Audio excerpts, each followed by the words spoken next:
Imagine waking up to find your quiet backyard sounds louder than a front row seat at a rock concert. What if humans suddenly evolved to hear the ultrasonic distress signals plants have been sending for millions of years? To us, a garden has always been a place of peace, but in reality, it's a battlefield of noise. Every time a leaf is torn or a stem is snapped, the plant emits a high-pitched frequency, a silent scream that we finally tuned into. Suddenly, mowing your lawn isn't just a weekend chore. It's a psychological horror show.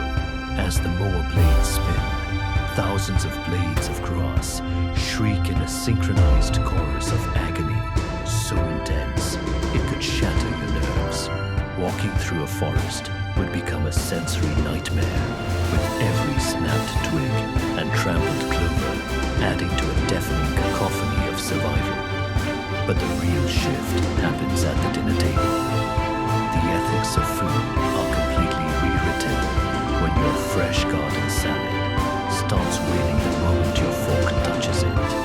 Veganism no longer feels like the moral high ground when you can hear the carrot crying as you peel it. We would have to invent sound dampening technology just to step outside without losing our minds. Would we learn to ignore the screams, or would we never look at a flower the same way again? Tell me your thoughts in the comments. Hit subscribe for more.